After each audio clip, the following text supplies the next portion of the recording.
जो हमारा आज का जो टॉपिक होगा ये अ, अन्य भाषा के ऊपर में होगा और कुछ नई बातों को हम इसके अंदर में देखेंगे सिस्टमेटिक कि अन्य भाषा के बारे में ये बाइबल क्या कहती है और अन्य भाषा के बारे में बाइबल में क्या लिखा हुआ है और ये सारे वचन को आज हम बाइबल से देखेंगे। और यदि हम मत्ती में देखें तीसरे अध्याय के 11वें पद में तो वहां पे लिखा हुआ है कि मैं तो पानी से तुम्हें मन फिराव का बपतिस्मा देता हूँ, परंतु जो मेरे बाद आने वाला है वो मुझसे शक्तिशाली है, मैं उसकी जूती उठाने के योग्य नहीं, वो तुम्हें पवित्र आत्मा और आग से बपतिस्मा देगा। कहने का मतलब है दो तरह के बपतिस्मे होते हैं। एक होता है जब हम पानी से बपतिस्मा लेते हैं वो एक बपतिस्मा है, और दूसरा है पवित्र आत्मा और आग से बपतिस्मा। कहने का मतलब है जब कोई व्यक्ति पवित्र आत्मा से वो भर जाता है तो उसका एक चिन्ह होता है और वो चिन्ह होता है अन्य अन्य भाषा, जिसके बारे में बाइबल बताती है।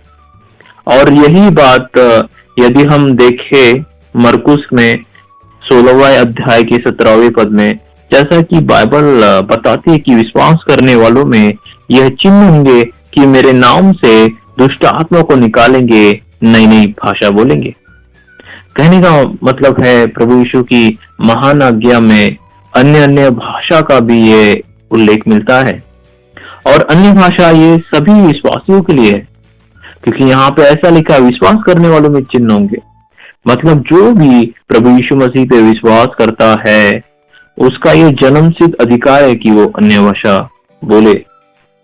और ऐसे व्यक्ति को जो सच्चा पश्चाताप करता है और प्रभु यीशु मसीह के पास में आता है उसे निश्चित रूप से उसे अन्य भाषा मिलने पाती है।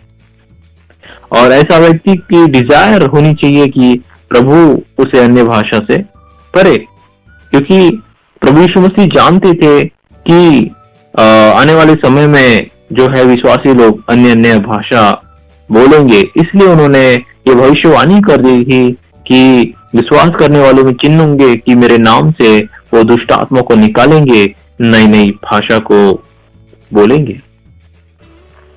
तो ये बातें हमें समझ में आती है अन्य भाषा के बारे में। और यदि हम प्रेरितों के काम में भी ये देखें, एक अध्याय के 4 पद में भी लिखा है कि उसने उनसे मिलकर उन्हें आज्ञा दी कि यरूशलेम को ना छोड़ो, परंतु पिता की उस प्रतिज्ञा के पूरे होने की बाट जोते रहो जिसकी चर्चा तुम मुझसे सुन चुके हो। और यदि हम देखें तो चेले इस बात को जानते थे कि प्रभु यीशु मसीह ने बोला था कि पवित्र आत्मा की बाट छूने के लिए प्रभु यीशु मसीह ने अपने चेलों को बोला था कि यरूशलेम को नहीं छोड़ना। और ऐसा ही हुआ और 120 चेले जो है यरूशलेम में एक दिन प्रार्थना कर रहे थे। प्रेरित दूसरे अध्याय के पहले पद में बाइबल बताती है 1 से लेके 4 तक के, तो वहां पे लिखा है जब पेंतकुस्त का दिन आया तो वे सब एक जगह इकट्ठे थे और आकाश से एकाएक बड़ी आंधी की सनसनाहट का शब्द हुआ, उससे सारा घर जहां वे बैठे थे गूंज गया और उन्हें आग की सी जीभें फटती हुई दिखाई दी और उनमें से हर एक पे आग ठहरी और वे सब पवित्र आत्मा से भर गए। जिस प्रकार आत्मा ने उन्हें बोलने की सामर्थ दी वे अन्य अन्य भाषा बोलने लगे। कहने का मतलब है प्रभु यीशु मसीह चाहते थे कि चेले जो है ये पवित्र आत्मा से भरे, इसलिए प्रभु यीशु मसीह ने कहा था कि यरूशलेम को ना छोड़ना, परंतु पिता की उस प्रतिज्ञा के पूरे होने की बात जोते रहो जिसकी चर्चा तुम मुझसे सुन चुके हो। कहने का मतलब है कि पवित्र आत्मा का पाना ये बहुत जरूरी था, क्योंकि प्रभु यीशु मसीह जानते थे इसके महत्व को, इसलिए उन्होंने आज्ञा दी थी अपने चेलों को कि यरूशलेम को ना छोड़ना, उस प्रतिज्ञा के पूरे होने की बाट जोना। और बाइबल बताती है कि जब पवित्र आत्मा तुम पर आएगा और तुम सामर्थ पाओगे बाइबल बताती है। और ऐसे ही वहां पर हुआ, दूसरे अध्याय में हम देखे कि आग सी जीभें फटती हुई दिखाई दी और उनमें से हर एक पर वो आग ठहरी और वे सब पवित्र आत्मा से भर गए। जिस प्रकार आत्मा ने उन्हें बोलने की सामर्थ दी, वे अन्य अन्य भाषा बोलने लगे। तो ये सारी चीजें बताती है कि अन्य अन्य भाषा ये परमेश्वर की ओर से है और ये सभी विश्वासियों के लिए है जो परमेश्वर से प्यार करते हैं और समर्पित जीवन जीते हैं, और ये वो पा सकते हैं। बस ऐसे विश्वासी को चाहिए कि वो परमेश्वर से मांगे। और दूसरी चीजें ये है कि जैसे दूध वाला आया और यदि गंजी में यदि कचरा होगा तो दूध वाला दूध नहीं डालेगा, बोलेगा इसमें कचरा है, दूसरी गंजी लेके आओ। तो वैसे ही है, जब हमारे जीवन में पवित्रता नहीं रहती है, हम पवित्र जीवन नहीं जीते हैं, तो परमेश्वर भी हमें अपनी आत्मा से नहीं भरता है, वो पवित्र आत्मा से नहीं भरता है। और इसीलिए हमें अपने जीवन को पवित्र रखना ये बहुत जरूरी है। और यदि अन्य भाषा के लाभ के बारे में यदि हम देखें तो इसके बारे में बाइबल बताती है कोरिन्थियों में 1 कोरिन्थियों 14:2 में, जैसा कि लिखा हुआ है कि जो अन्य भाषा में बातें करता है वो मनुष्य से नहीं परंतु परमेश्वर से बातें करता है, इसलिए कि उसकी कोई नहीं समझता, क्योंकि वह भेद की बातें आत्मा में होकर बोलता है। कहने का मतलब है, जब भी कोई अन्य भाषा में प्रार्थना कर रहा होता है और वो प्रार्थना कर रहा होता है तो ऐसा मनुष्य जो है मनुष्य से बातें नहीं करता, बाइबल बोलती है, परंतु परमेश्वर से बातें करता है। मतलब हम जब अन्य भाषा में प्रार्थना करते हैं तो हमारी जो प्रार्थना है ये साधारण प्रार्थना नहीं होती, डायरेक्ट हम परमेश्वर से बातें करने पाते हैं, हमारे शब्द ये डायरेक्ट परमेश्वर से के पास में जाने पाते हैं। क्योंकि जब हम अन्य भाषा बोलते हैं तो ये सारी बातें परमेश्वर के पूरी तरह से वो परमेश्वर के सुनाई आती है, पूरी तरह से एक कम्युनिकेशन होने पाता है। जिस तरह हम किसी मनुष्य से हमें बात करना है तो हम मोबाइल लगाते हैं किसी को और वो मनुष्य उठाता है और हम उसकी आवाज को सुन पाते हैं।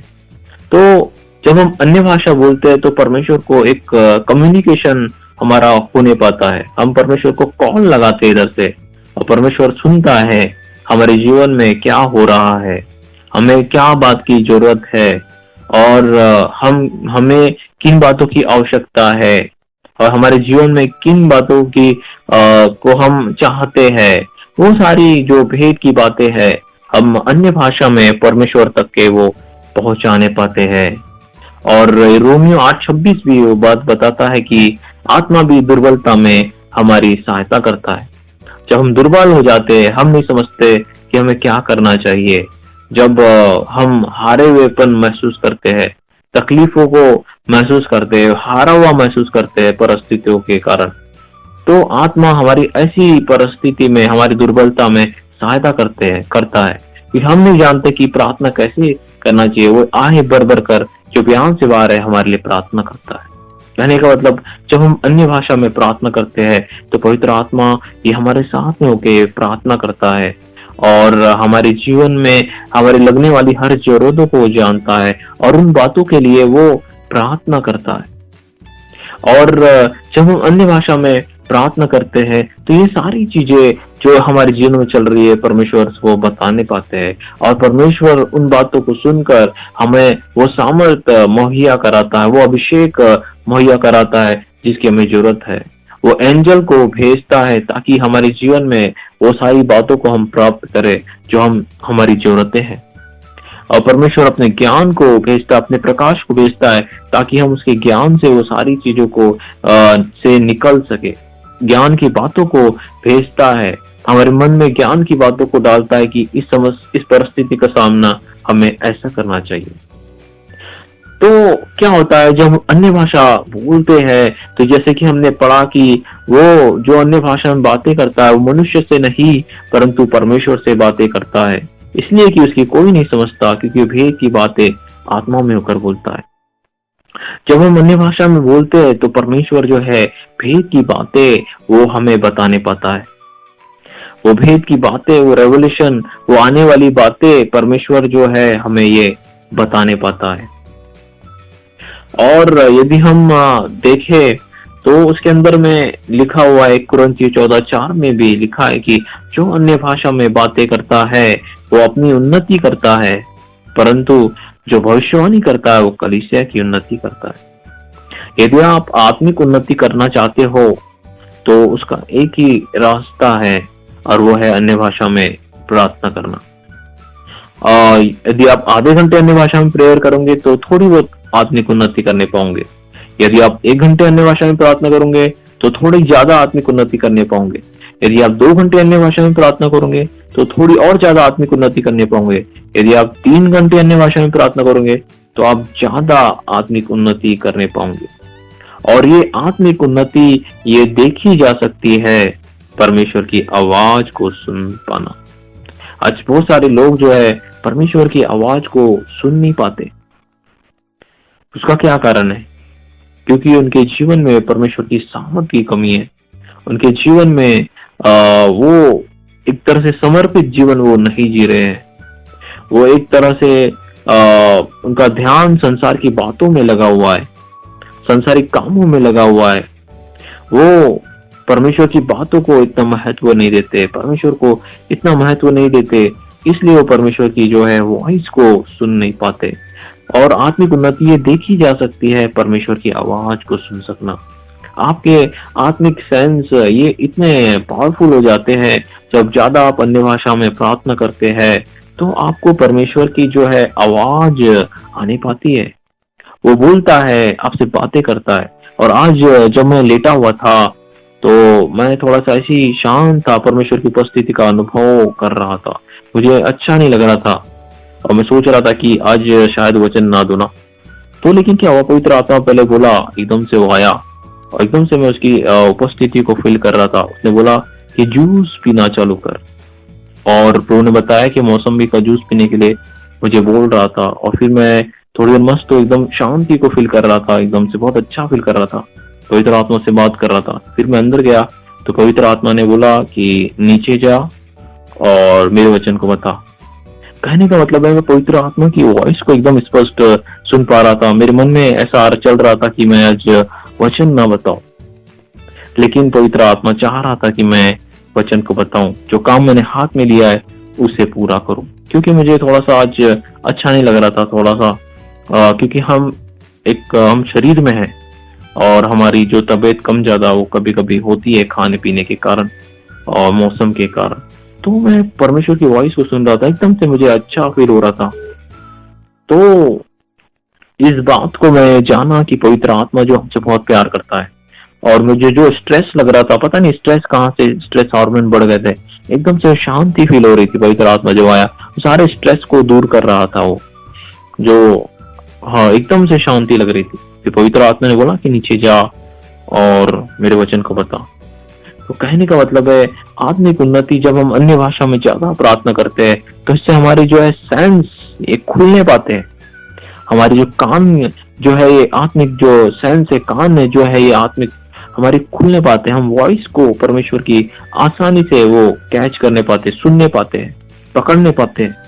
वो धीमी और मधुर आवाज में हमसे बातें करने लग जाता है। तो ये चीजें जो है आत्मिक उन्नति को एक तरह से दिखाती है। और आत्मिक उन्नति देखी जा सकती है, आत्मिक दर्शन भावता से दिखना। आज के समय में यदि देखे तो बहुत ही कम लोग हैं जिसे आत्मिक दर्शन ये दिखते हैं। और ये बड़ी बात होती है, ये पहला लेवल होता है। जब यदि आप अन्य भाषा में ज्यादा प्रार्थना करते हैं तो आपको आत्मिक दुनिया की बातों को परमेश्वर ये दिखाने पाता है। ये पहला लेवल जो होता है ये देखना होता है। आप जानने पाते हो कि आपके आजू बाजू में क्या हो रहा है। आपको यदि अंधकार की स्पिरिट दिखने पाती है, आपको परमेश्वर आपसे दर्शनों के द्वारा वो बातें करने पाता है। परमेश्वर जब हम और ज्यादा परमेश्वर में ईमानदारी पूर्वक ज्यादा वो संगति में रहते हैं, अन्य भाषा में रहते हैं, तो परमेश्वर आने वाली बातों को भी प्रकट करने पाता है। क्योंकि जो है, जब हम दर्शनों के स्तर में चलते हैं तो परमेश्वर देख रहा होता है कि हमें जो दिख रहा है हम उस पर प्रतिक्रिया कर रहे हैं, उस पर विश्वास कर रहे हैं कि ये परमेश्वर की ओर से है। और परमेश्वर दर्शनों के द्वारा बात करने लग जाता है। हम देखते हैं, हमें दर्शन दिखने लग जाएंगे खुली आंखों से, प्रार्थना करते करते, जागती हुई अवस्था में। और यही बातें जो है प्रेरित लोगों के जीवन में बहुत होने लग गई थी। क्योंकि यदि हम बाइबल में देखें तो प्रभु यीशु मसीह जब तक के थे तब तक चेलों ने किसी तरह का ऐसा कोई आत्मिक दर्शन नहीं देखा। लेकिन जैसे ही उन्होंने जो है पवित्र आत्मा को पाया और अन्य अन्य भाषा वो बोलने लगे घंटों घंटों, तो बाइबल में यदि हम देखें प्रेरितों के काम में वो दर्शनों को देखने लग गए।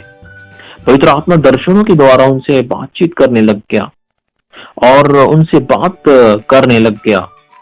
कहने का मतलब है, जब हम आत्मिक उन्नति करते हैं तो सबसे पहली चीज जो होती है वो हमारी स्पिरिचुअल सेंस जो खुलने पाते हैं, हम परमेश्वर की वॉइस को सुनने पाते हैं, परमेश्वर के को हमारी आत्मिक आंखें ये खुलने पाती है, हम दर्शनों को देखने लग जाते हैं और परमेश्वर की दिखाई हुई बातों को ये देखने लग जाते हैं। और परमेश्वर जो है हमारी ये दर्शनों के द्वारा अगुवाई भी वो करने पाता है। और कई बार जो होता है, कभी कभी मुझे दर्शन दिखते हैं, एकदम से बाइबल दिख जाती है तो मैं समझ जाता हूँ कि मुझे बाइबल पढ़ना है। और पहले जब मेरे परमेश्वर ने स्पिरिचुअल कान, पहले मैं सुनता बहुत कम था लेकिन दिखाई मुझे बहुत ज्यादा दिखते थे। शुरू शुरू की बात बता रहा हूँ, परमेश्वर बराबर बता देता था कि तुझे बाइबल पढ़ना, एकदम से बाइबल मुझे दिखती थी, मैं समझ जाता था कि मुझे बाइबल पढ़ना है। और मैं प्रभु को बोलता हूँ, प्रभु मैं अपने अभिषेक को कैसे बढ़ाऊं, तो प्रभु बराबर वो एक घड़ी दिखा देता था मुझको कि सुबह तो 5 बजे उठना है और प्रेयर करना है। तो बराबर मुझे वो अगुवाई परमेश्वर वो देने पाता था एक तरह से। तो ये साधारण बात नहीं होती है, यदि आपको दर्शन दिख रहे हैं तो परमेश्वर इन आपकी अगुवाई भी वो करने पाता है आपके आत्मिक जीवन में। और परमेश्वर ने ये प्रतिज्ञा की है कि मैं तुझे बुद्धि दूंगा, जिस मार्ग में तुझे चलना होगा उसमें तेरी अगुवाई करूंगा। क्योंकि हम नहीं जानते कि हमें आत्मिक रूप से बढ़ने के लिए और एक विजय जीवन जीने के लिए कैसे चलना है एक तरह से, और क्योंकि हम नहीं जानते कि आने वाले समय में क्या होना चाहिए, क्या होता है। तो इसीलिए जो है हमें अगुवाई की जरूरत पड़ती है और पवित्र आत्मा ये हमारी अगुवाई करने पाता है कि हमें बाइबल पढ़ना है या अन्य भाषा में प्रार्थना करना है या उसकी वर्शिप करना है। तो ये चीजें जो है जब हमारे स्पिरिचुअल सेंस खुल जाते हैं तो ये सारी चीजें जो है हमें परमेश्वर वो बताने पाता है। और हमारे स्पिरिचुअल सेंस जो खुलते हैं ये अन्य अन्य भाषा में प्रार्थना करने के दौरान ये खुलते हैं। तो पहली चीज जो होती है जब हम आत्मिक उन्नति करते हैं तो हमारी जो है हमें परमेश्वर की वॉइस सुनाई आती है। दूसरी चीजें जो होती है, हमें आत्मिक दर्शन ये दिखाई देने लग जाते हैं। और तीसरी चीज ये होती है कि हमें परमेश्वर भविष्य की बातों को भी बताने लग जाता है, मतलब आने वाली बातों को भी परमेश्वर जो है ये प्रकट कर देता है। ऐसी बात मैं बता रहा हूँ आपको, मैंने अभी बाइबल का एक कोर्स किया है LCU करके। तो परमेश्वर, मैं सोचा था उसको लगाने से पहले ही परमेश्वर ने मुझे ग्रेजुएशन के ड्रेस में मुझे दिखा दिया था आने वाली बातें। मैं एक दर्शन देखा था, मैंने अपने आप को एक टोपी में पहना हुआ देखा, वो लगे तो कॉम्बिनेंट हाथ में लिए था और मेरे घर में बहुत ज्यादा विरोध था कि तुझे ये कोर्स नहीं करना है। लेकिन क्या हुआ, परमेश्वर की इच्छा थी कि मैं करूँ और मैंने तो देख लिया था मैं ग्रेजुएशन की ड्रेस में और वो टोपी वोपी पहने हुए। लेकिन मैं सोच रहा था यार ऐसा कैसे होगा, घर वाले तो विरोध कर रहे हैं, मम्मी पापा बोलते कि दुकान संभालना है।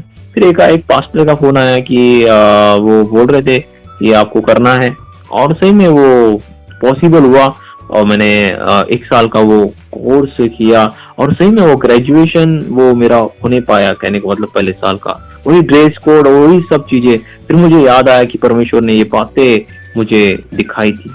ये कैसे हुआ, उसका कारण है मैंने अन्य भाषा में बहुत प्रार्थना करता था और आज भी करता हूँ। तो ये चीजें जो है आने वाली बातें पवित्र आत्मा ने मुझे दर्शनों के द्वारा वो दिखाया, तो वैसे ही वो हुआ एक तरह से। तो ये चीजें जो है पवित्र आत्मा हमें आने वाली बातों को बताने में भी वो रुचि लेता है जब हम अपनी जीभ को अन्य भाषा बोलने के लिए समर्पित करते हैं, तो परमेश्वर ये हमारी आंखों को ऐसा खोल देता है कि हम इतने तरह से परमेश्वर से कनेक्ट हो जाते हैं कि हम वो दर्शनों को देख पाते हैं जो परमेश्वर हमें दिखाना चाहता है। हम उसकी वॉइस को क्लियरली सुनने पाते हैं। तो ये चीजें बहुत जरूरी है एक तरह से। और यदि हम प्रभु यीशु मसीह के चेलों के जीवन में यदि देखें, तो उनके जीवन में जब वो प्रभु यीशु मसीह के साथ थे, तो बहुत वो डरपोक थे एक तरह से। पतरस ने प्रभु यीशु मसीह का जो है 3 बार उसने वो इनकार किया था। और यदि हम देखें तो प्रभु यीशु मसीह के चेले प्रभु यीशु मसीह को छोड़ के भाग गए थे जब वो प्रभु यीशु मसीह को पकड़वाए गए थे प्रभु यीशु मसीह। और लेकिन जैसे ही उन्होंने पवित्र आत्मा से वो भर गए और वो आग की जीभ जो उनके ऊपर में आई और वो पवित्र आत्मा से भर गए, अन्य अन्य भाषा बोलने लगे, तो उनके जीवन में एक गजब का एक बदलाव आ गया। और हम देखते हैं पतरस ने का जो पहला संदेश था उसमें 3000 लोग जो है उद्धार को पाए। वैसे साहस के साथ उसने प्रचार किया कि वो जो चूहे के मानी डरपोक चेले वो एकदम से सिंह के समान वो गरजने लगे, वचन बताने लगे, एकदम से निडर हो गए, एकदम से साहसी हो गए। ऐसा साहस उनके जीवन में यदि हम बात देखें तो नहीं था, लेकिन जैसे ही उन्होंने पवित्र आत्मा को पाया, वो अन्य भाषा बोलने लगे, घंटों घंटों उन्होंने बोला, और वो इसमें एक परिवर्तन आया उनके अंदर में, उनकी सामर्थ्य परमेश्वर की उन पर आई, एकदम से वो निडर हो गए, उनके अंदर से सारा डर खत्म हो गया और वो बेधड़क जो है परमेश्वर के वचन को प्रचार करने लगे। और देखे तो परमेश्वर अद्भुत अद्भुत कामों को प्रभु यीशु मसीह के चेलों के द्वारा वो काम करने लगा। पतरस के द्वारा, पतरस की परछाई से लोग चंगे होने लग गए, रुमाल से वो चंगे होने लग गए। और बाइबल भी बताती है कि 19 में 19:11 में कि परमेश्वर ने पौलुस के हाथों से भी सामर्थ्य के काम वो दिखाता था। कहने का मतलब है कि चेलों के जीवन में एक गजब का वो चेंज आ गया जब उन्होंने पवित्र आत्मा को पाया, वो अन्य अन्य भाषा को पाया। तो एक तरह से वो सबसे पहली चीज हुई कि वो निडर हो गए। दूसरी चीज ये हुई कि वो एक तरह से सामर्थ्य के साथ में वो अनोखे काम, वो चंगाई, छुटकारा, वो सारे आश्चर्य कर्म और जन्म के लंगड़े को चलाना, वो सारी चीजें हम प्रेरितों के काम में वो देखते हैं। वो अनोखे काम वो चेलों के द्वारा वो होने लगे।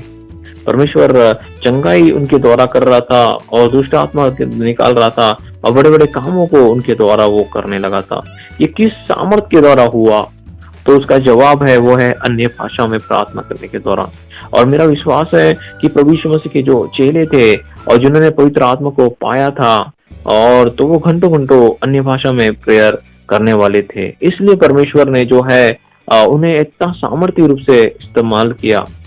और यदि हम देखें तो ये पौलुस भी कहता है कि जैसे हम पढ़ेंगे इसमें कुरिन्थियों में, तो वो बोलता है 14:18 में कि मैं परमेश्वर का धन्यवाद करता हूँ कि मैं तुम सबसे अधिक अन्य अन्य भाषा में बोलता हूँ। पौलुस ने अपने जीवन में अन्य अन्य भाषा में प्रार्थना करने के बहुत सारे फायदों को देखा था, इसलिए उसने कहा कि मैं तुम सबसे अधिक अन्य अन्य भाषा में बोलता हूँ। इसलिए पौलुस ने बताया कि जो अन्य भाषा में प्रार्थना करता है वो अपनी उन्नति करता है। तो प्रियो, यदि हम देखें तो अन्य भाषा में प्रार्थना करने वाले जितने भी लोग थे, एक तरह से वो साहसी थे और चेले थे प्रभु के, और उन्होंने अद्भुत अद्भुत कामों को किया। और पौलुस ही उसमें एक सबसे बड़ा देखे तो उसने सबसे ज्यादा परमेश्वर ने उसे इस्तेमाल भी किया। और पौलुस ने ही ये बात बताया कि मैं सबसे अधिक अन्य भाषा में बोलता हूँ। तो इस बात से हमें समझना है कि अन्य अन्य भाषा में प्रार्थना करने कितना वो जरूरी है, और इससे हमारे जीवन में परमेश्वर की सामर्थ्य आने पाती है, हमारे स्पिरिचुअल सेंस से खुलने पाते हैं।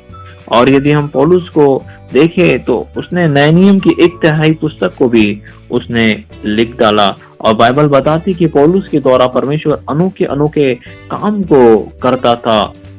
तो ये बातें हमें समझना है। परमेश्वर ने सबसे ज्यादा जो रेवलेशन है पौलुस को दिया था, वो रेवलेशन उसको कैसे मिलने पाए थे? वो है अन्य अन्य भाषा में प्रार्थना करने के द्वारा। तो यदि प्रियो यदि आपके पास में अन्य भाषा आपको मिली है, तो ये जो है इस भाषा में प्रार्थना करने से कभी भी आपने रुकना नहीं है। यदि ये भाषा आपको मिली नहीं है, तो आपको परमेश्वर से इस भाषा के लिए प्रार्थना करना है। परमेश्वर से मांगना है कि परमेश्वर अपने अन्य भाषा से भर दे, अपने पवित्र आत्मा का बपतिस्मा दे। और बाइबल बोलती है 1 कुरिन्थियों 14:15 में कि मैं चाहता हूं कि तुम सब अन्य अन्य भाषा में बातें करो, अन्य भाषा में बातें करो। यदि आपको अन्य भाषा मिली है, तो आपको चाहिए कि आप उसमें बातें करो। जब आप अन्य भाषा में प्रार्थना करेंगे, तो आपके जीवन में निश्चित रूप से आपकी वो परिस्थिति बदलने पाएंगे। आप यदि अलौकिक में चलना चाहते हो, यदि आप चाहते हो कि परमेश्वर आपको चिन्ह, चमत्कार और चंगाई में इस्तेमाल करे, जिस तरह प्रेरित लोग चिन्ह चमत्कार में वो इस्तेमाल हुए, जिस तरह प्रेरित लोग दर्शन उन्होंने देखे, अनोखे दर्शन देखे उन्होंने, और बहुत से वो परमेश्वर पवित्र आत्मा की आवाज को उन्होंने सुना। यदि आप चाहते हैं अलौकिक में चलना, तो आपको चाहिए कि आप अन्य अन्य भाषा में प्रार्थना करें। तो हम देख रहे हैं कि आत्मिक उन्नति, जैसे कि यहाँ पे लिखा है कि जो अन्य भाषा में प्रार्थना करता है वो अपनी उन्नति करता है। और हमने देखा कि आत्मिक उन्नति जो है ये देखी जा सकती है, ये छुपती नहीं है। यदि आप आत्मिक उन्नति कर रहे हो, तो ये छुपेंगे नहीं, ये दिखेंगे आपको। और उसकी आत्मिक उन्नति का ये पहला साइन होता है परमेश्वर की वॉइस को सुनना। दूसरा होता है आत्मिक दर्शन बहुतायत से देखना। और तीसरी चीज होती है परमेश्वर के वचन का प्रकाशन, ये बहुतायत से वो आपको मिलने पाएगा। और चौथी चीज होती है परमेश्वर के वरदान को पाना। आपको बहुतायत से, जब आप ज्यादा आत्मिक उन्नति करते हो, तो आपके जीवन में परमेश्वर के वरदान भी ये बढ़ने पाते हैं। तो आत्मिक उन्नति का एक ही सीक्रेट है, और वो है अन्य अन्य भाषा। और चेलों के जीवन में भी हम देखें कि उन्होंने जैसे ही अन्य अन्य भाषा को प्राप्त किया, तो परमेश्वर ने उन्हें बहुत सामर्थ्य रूप से वो यूज किया। वो चूहे के मांदी डरपोक चेले जो है एकदम सिंह के समान वो दहाड़ने लगे, और उनकी जो मिनिस्ट्री थी वो एक चिन्ह चमत्कार की दर्शन वाली हो गई। तो हमें जो है अन्य भाषा को ये हल्के में नहीं लेना है, हमें परमेश्वर से मांगना है और घंटों घंटों अन्य भाषा में भी प्रार्थना करना है। इससे आप अपने जीवन में जो है आत्मिक उन्नति को करने पाओगे। और बाइबल बताती है 1 कुरिन्थियों 14:13 में कि इस कारण जो अन्य भाषा बोले वो प्रार्थना करे कि उसका अनुवाद भी कर सके। तो हमें समझना है, यदि हम अन्य भाषा बोल रहे हो, तो डिजायर करना है कि जब अन्य भाषा बोल रहे हो, तो डिजायर करना है कि तू इसका अनुवाद भी मुझे दे। तो क्योंकि जब हम ऐसा बोलते हैं, तो कभी कभी परमेश्वर जो है इसका अनुवाद भी हमें वो दे नहीं पाता है। हम कभी कभी खुद ब खुद जीभ से वो हो सकता है कि भविष्यवाणी निकल जाए, अनुवाद के रूप में भविष्यवाणी निकल जाए। क्योंकि बाइबल बताती है कि जब अन्य भाषा का जो अनुवाद होता है, ये प्रोफेसी और भविष्यवाणी के ये बराबर होता है। तो हमें जब हम अन्य भाषा बोलते हैं, ये डिजायर करना है कि प्रभु हम इसका अनुवाद भी दे। और पौलुस बोलता है कि कुरिन्थियों 14:14 में कि यदि मैं अन्य भाषा में प्रार्थना करूं, तो मेरी आत्मा प्रार्थना करती है, परंतु मेरी बुद्धि काम नहीं देती। सो मैं क्या करना चाहिए? मैं आत्मा से भी प्रार्थना करूंगा, बुद्धि से भी प्रार्थना करूंगा। मैं आत्मा से गाऊंगा और बुद्धि से भी गाऊंगा। कहने का मतलब है, जब हम अन्य भाषा में प्रार्थना करते हैं, तो हम अपने जीवन में चल रही परेशानी के लिए, तकलीफ के लिए, ये सारी चीजों के लिए जो है हम प्रार्थना करने पाते हैं। तो पौलुस कहता है कि जब हम अन्य भाषा में प्रार्थना करते हैं, तो हमारी आत्मा प्रार्थना करती है, बाइबल बताती है। और आत्मा उन सारी बातों के लिए प्रार्थना करती है जो हमारे जीवन में वो चल रही होती है। और अन्य भाषा में प्रार्थना जब हम करते हैं, तो हमारे जीवन में, हमारे प्रिय लोगों के लिए, हमारे घर में जितने भी बातें चल रही है, समस्या चल रही है, उन सारी चीजों के लिए वो हम प्रार्थना करने पाते हैं। और बाइबल में एक और बात लिखी है कि पौलुस बोल रहा है कि मैं आत्मा से भी गाऊंगा और बुद्धि से भी गाऊंगा। मतलब अन्य भाषा में सिर्फ प्रार्थना करना नहीं है, परमेश्वर के स्तुति करना भी है, परमेश्वर के लिए गाना गाना भी है। और यही बातें प्रेरितों के 2:11 में हम पढ़ सकते हैं कि वो अपनी भाषा में उनसे परमेश्वर की बड़े बड़े कामों की चर्चा वो सुन रहे थे। कहने का मतलब है, जब कोई व्यक्ति अन्य भाषा बोलता है तो परमेश्वर की स्तुति भी करता है। जब वो अन्य भाषा में कोई व्यक्ति बोलता है, वो अन्य भाषा में परमेश्वर की गाना भी गाता है, परमेश्वर की आराधना भी करता है और परमेश्वर से प्रार्थना भी करता है। तो हमें चाहिए कि हम बुद्धि से भी प्रार्थना करें और आत्मा से भी प्रार्थना करें। और यदि आपके जीवन में यदि आपको कुछ ज्यादा तकलीफों से आप गुजर रहे हैं, तो आपको चाहिए कि पहले बुद्धि से प्रार्थना करें, परमेश्वर से बोलिए, प्रभु जी मुझे इस समस्या से तू आजाद कर। मेरे घर में ये फलाना व्यक्ति जो है हमें परेशान कर रहा है, इससे आजादी के लिए, इसका सॉल्यूशन के लिए मैं प्रार्थना करता हूँ। फिर आप अन्य भाषा में प्रार्थना करना चालू करो। यदि आप ऐसा करेंगे तो आपके जीवन में, आपके घर में जो आपको परेशान कर रहा है, ये कोई व्यक्ति परेशान कर रहा है, तो आपको देखेंगे उसका ध्यान आपकी ओर से हट जाएगा, वो आपको परेशान करना वो बंद कर देगा। किसी पवित्र आत्मा जो है आपके साथ में होकर वो उस चीज के लिए प्रार्थना करेगा। तो हमें समझना है कि हमें बुद्धि और आत्मा दोनों से प्रार्थना करना है। हमें बुद्धि से भी गाना है, आत्मा से भी गाना है, बुद्धि से भी प्रेयर करना है, आत्मा से भी गाना है। ऐसा करने से हमारे जीवन जो है फलवंत जीवन जो है होने पाएगा। और यदि मैं आपको बताऊं, अन्य भाषा में यदि बहुत सारे लोग, यदि हम इसमें से हिजकिय्याह फ्रांसिस की एक बुक में पढ़ रहा था, और वो बता रहे थे कि ऐसे मैं 2 सेवकों को जानता हूँ जिन्हें परमेश्वर ने वरदानों में बहुत सामर्थ्य रूप से इस्तेमाल किया था। जब वो वचन का प्रचार करते तो परमेश्वर उन्हें लोगों के नाम बताता था कि इसका नाम क्या है, और उन्हें उनके जीवन की से जुड़ी हुई सारी सटीक जानकारी परमेश्वर उन्हें बताता था।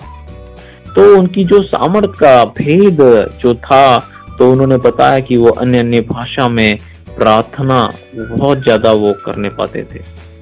और दूसरा जो सेवक था, वो जो है उसे दुष्ट आत्मा पे सामर्थ्य मिली थी, और परमेश्वर बहुत सारी दुष्ट आत्माओं से वो उनको छुटकारा देने के लिए इस्तेमाल वो करता था। बहुत सारे लोग गिर जाते थे उनकी सभाओं में। तो उनका भी भेद जो था वो था अन्य भाषा में प्रार्थना करना। वो बताते हैं हिजकिय्याह फ्रांसिस की ये हमारे घर में रुकते थे और घंटों वो रूम में अन्य भाषा में वो प्रार्थना करते थे। तो हमें समझना है, यदि हम अलौकिकता में चलना चाहते हैं, यदि हम चाहते हैं कि परमेश्वर जो है हमें अलौकिक में चलाए, भविष्यवाणी में चलाए, हीलिंग मिरेकल में चलाए, यदि हम चाहते हैं कि परमेश्वर हमें अपने वरदानों में इस्तेमाल करे, तो आपको चाहिए कि आप अन्य भाषा में प्रार्थना करो। यदि आप चाहते हो कि परमेश्वर आपको आने वाली बातों को प्रकट करे, तो आप अन्य भाषा में प्रार्थना करो। यदि आप चाहते हैं कि परमेश्वर आपसे बात करे, आपका कम्युनिकेशन अच्छा हो परमेश्वर से, वो आपकी बात करे, आपकी अगुवाई करे, ज्यादा से ज्यादा आप अन्य भाषा में प्रार्थना करो। और एक सेवक है जिनका नाम है रामबब, और जिन्हें आप भी जानते होंगे। तो एक जन ने उनका इंटरव्यू लिया कि आपके सभाओं में इतने चिन्ह चमत्कार ये कैसे होते हैं, इस सामर्थ्य का भेद क्या है, आप क्या करते हो ज्यादा। तो पूछ रहा था, और राम बाबू ने एक ही बात बताया कि मैं 8 से 9 घंटे जो है मात्र अन्य भाषा में प्रार्थना करता हूँ, और मैं सामर्थ्य से भर जाता हूँ। और उन्हें यही सीक्रेट बताया कि वो बहुत ज्यादा अन्य भाषा में प्रार्थना करते। तो हमें भी जो है इस बात को याद रखना है। यदि आप सेवकाई करना चाहते हो प्रभु की, यदि आप चाहते हो कि प्रभु आपका इस्तेमाल करे, तो आपको अन्य भाषा में जो है प्रार्थना करने की जरूरत है। और एक बात मैं आपको बताना चाहता हूँ, जो मैंने अपने लाइफ में देखा है। एक दिन जो है मैं प्रार्थना कर रहा था अन्य भाषा में, थोड़ा वो एक लॉर्डली वॉइस में कर रहा था प्रार्थना, ऊंची आवाज में। तो जैसे जैसे थोड़ा समय हो रहा था, मैं प्रार्थना कर रहा था, फिर मैंने क्या देखा, 4 से 5 दुष्ट आत्मा जो है मुझे ऐसे घूमते हुए दिख रही थी, और कानों को बंद करते हुए इधर से उधर वो हो रही थी। तो उनको तकलीफ हो रही थी, मैं अन्य भाषा में बोल रहा था और उनको बहुत ज्यादा वो तकलीफ हो रही थी, और मैं करते रहा। और थोड़े समय के बाद में वो सारी स्पिरिट जो मेरे घर से वो चले गई। उस समय मैं फ्लैट में रहता था। तो कहने का मतलब है अन्य भाषा में प्रार्थना करने से जो है हमारे जो आत्मिक एटमॉस्फेयर में जो दुष्ट आत्मा है ये भी वो चले जाने पाती है, उनको तकलीफ होने पाती है और वो हमारे घर से वो जाने पाती है। जब हम अन्य अन्य भाषा में वो प्रार्थना करते हैं और आवाज में, ऊंची आवाज में जो करते हैं, तो वो परमेश्वर जो है बंधनों को तोड़ देता है। कहने का मतलब है, तो ये चीजें जो है हमें समझना है कि अन्य भाषा ये क्यों जरूरी है। और एक और बात जो मैं आपको बताना चाहता हूँ, एक बार मेरी मम्मी का जो है पेट में बहुत ज्यादा दर्द हो रहा था, तो मैंने कुछ नहीं किया, मैंने बस अन्य अन्य भाषा में प्रेयर किया था। पेट पे हाथ रखकर थोड़ी देर मैंने बोला और तुरंत वो हीलिंग पावर जो मेरी मम्मी के जो है पेट के अंदर में वो जा रही थी, वो तुरंत वो हीलिंग मिली मेरी मम्मी को पेट में एकदम से, और तुरंत वो चंगी हुई। मैंने मात्र अन्य भाषा में प्रेयर किया और पेट पे ऐसे ही वो हाथ रखा और अन्य भाषा में वो बोल रहा था। एक तरह से मैं थोड़ी देर बोला, ऐसी बुद्धि से प्रार्थना नहीं किया मैंने, सिर्फ अन्य भाषा बोला और वो चीजों से आजाद हो गई। कई बार लोग मुझे फोन करते हैं और प्रेयर करने के लिए बोलते हैं, मैं सिर्फ अन्य अन्य भाषा में प्रेयर करता हूँ। और मैं कभी कभी देखता हूँ कि मैं जब अन्य भाषा बोल रहा होता हूँ तो मुझे आत्मा में कुछ दिखाई देता है। उनके हाथ बंधे हुए दिखते कभी कभी, तो उनका कभी पैर बंधा हुआ दिखता है। सिर्फ बोलते बोलते ही मैं क्या देखता हूँ, कभी कभी उनके हाथ से वो रस्सी टूटने पाती है, पैर से रस्सी टूटने पाती है, तुरंत वो परमेश्वर उन्हें वो फ्री कर देता है। तुरंत वो दुष्ट आत्माओं में जाते हुए देखता हूँ। कभी कभी अजगर को कुचला हुआ दिखता हूँ, खूना खून वो होते हुए दिखता हूँ। तो अन्य भाषा में बोलने मात्र से ही वो कभी कभी ये जो चीजें हैं मेरी आंखों के सामने वो हो जाता है। तो लेकिन मुझे जो यदि सामने वाला जो फोन करता है उसके दिल को रखने के लिए और उसे तसल्ली देने के लिए बुद्धि से भी फिर वो प्रेयर करना पड़ता है। कहने का मतलब है कि अन्य भाषा जब हम प्रार्थना करते हैं तो शैतान के ऊपर में भी वो अटैक को करने पाते हैं। तो हमें समझना है कि हमें वचन और अन्य भाषा ये जो है इसके महत्व को हमें समझना है। अन्य भाषा ये एक तरह से प्रार्थना ही है। हम बुद्धि से भी प्रार्थना कर सकते हैं, अन्य भाषा से भी प्रार्थना कर सकते हैं। और प्रार्थना एक सामर्थी हथियार है जो शैतान के गढ़ों को ढा देने के लिए। प्रार्थना एक हथियार है, गैर भाषा एक हथियार है शैतान को पराजित करने के लिए। तो हमें समझना है कि अन्य भाषा में प्रार्थना करना ये बहुत जरूरी है। और प्रभु यीशु मसीह की महान आज्ञा में भी से एक है कि आने वाले समय में उसके लोग, प्रभु यीशु जानता था कि विश्वासी लोग जो है अन्य अन्य भाषा में प्रार्थना करेंगे, इसलिए उसने कहा कि विश्वास करने वालों में चिन्ह होंगे कि मेरे नाम से दुष्ट आत्मा निकालेंगे और नई नई भाषा बोलेंगे। तो हमने ये सारी बातों को देखा कि अन्य भाषा में प्रार्थना करना ये कितना जरूरी है। और यदि आपको कोई प्रार्थना का उत्तर नहीं मिल रहा है तो आप ऐसे बोलिए, एक भावना देके अन्य भाषा में प्रार्थना करें। यदि आपकी पैसे की जरूरत है तो बोलिए, पवित्र आत्मा मेरी पैसों की जरूरत है, इतने पैसों की जरूरत है, मुझे ये किस्त देना है। और फिर अन्य अन्य भाषा में प्रेयर करें। आपको देखो, आपको परमेश्वर आत्मा मदद करने पाएगा, वो सारी किस्त के पैसे वो जमने पाएंगे। या जॉब नहीं है तो ऐसी बोलिए बुद्धि से, फिर प्रेयर कीजिए, जॉब पे लगने के लिए प्रेयर करने जा रहा हूँ, ऐसा बोलिए, तो आपके जीवन में वो प्रार्थना का उत्तर भी वो आने पाएगा। और बहुत सारी ऐसी चीजें हैं जो हम अन्य भाषा में प्रेयर करते हैं तो परमेश्वर जो है हमें रेवलेशन को भी हमारे बढ़ाने पाता है। और बहुत सारे लोग कभी कभी विचलित हो जाते हैं, कई पास्टर और प्रचारक वो क्या संदेश दे तो वो अन्य अन्य भाषा में प्रार्थना करने लग जाते हैं। तो वो बताते हैं कि परमेश्वर के रेवलेशन उनके दिमाग में आ जाते हैं कि उन्हें क्या देना, क्या बताना है, वो भी परमेश्वर उन्हें वो बताने पाता है। तो अन्य भाषा जो है ये रेवलेशन को भी बढ़ाती है, ये प्रकाशन को भी बढ़ाने वाली भाषा है। तो हमें समझना है कि अन्य भाषा में प्रार्थना करना ये कितना जरूरी है। और अन्य भाषा में प्रार्थना ये हम चलते फिरते भी कर सकते हैं, मन में धीरे धीरे बोलते हुए। यदि आप ऑफिस में जाते हैं वहां पे भी आप अन्य भाषा में प्रार्थना कर सकते हैं। मतलब अन्य भाषा ये कम्युनिकेशन करने के लिए परमेश्वर ने हमें दिया है कि हम ज्यादा से ज्यादा समय परमेश्वर से जुड़े रहे अन्य भाषा में। तो ये सामर्थ को हमारे अंदर में वो डालती है। हम काम फिरते, बगीचे में चलते फिरते, एक्सरसाइज करते हुए, घूमते फिरते अन्य भाषा में हम वो लगे रहते हैं। और ये बहुत हमारे अभिषेक को बढ़ा देती है। यदि आपने जीवन में अभिषेक बढ़ाना चाहते हो, परमेश्वर की सामर्थ बढ़ाना चाहते हो, तो आपको चाहिए कि आप अधिक से अधिक अन्य भाषा में बोले। और बहुत अच्छा है ये, एक तरह से आप लगे रह सकते हो। यदि आप न्यूज़ देख रहे हो तो भी आप अन्य भाषा में बोल सकते हो धीरे-धीरे। यदि आप कुछ प्रभु के गाने सुन रहे हो फिर भी आप अन्य भाषा में बोल सकते हो। ऑफिस के काम कर रहे हो फिर भी आप अन्य भाषा बोल सकते हो। और मेरी भी शॉप है और मैं भी ऐसे ही करता हूँ। मैं काम कर रहा होता हूँ, धीरे-धीरे मेरी वो अन्य भाषा में प्रेयर चल रही होती है। और एक दिन ऐसा हुआ, परमेश्वर मुझे बहुत ज्यादा वो सामर्थ दे रहा था। मैं इतना अन्य भाषा बुलवा रहा था, पवित्र आत्मा इतना बुलवा रहा था, इतना ज्यादा भर दिया था प्रभु ने मुझे। और उस दिन मैं बोल रहा था, मैं सोच रहा था कि यार मुझे कौन सामर्थ दे रहा है। तो एक एंजल मैंने देखा और मेरा विश्वास है कि वो पवित्र आत्मा ही होगा। मैंने 2 पंख उसके देखे, वो चोंगा पहना हुआ था और उसके पूरे करली बाल मैंने देखा। एकदम स्पष्ट दर्शन था वो। इतना ज्यादा सामर्थ परमेश्वर ने उस दिन मुझे दिया था। ये अलौकिक बात थी एक तरह से मेरे लिए। तो हमें समझना है कि अन्य भाषा में प्रार्थना केवल सिर्फ प्रार्थना के समय ही नहीं करना है।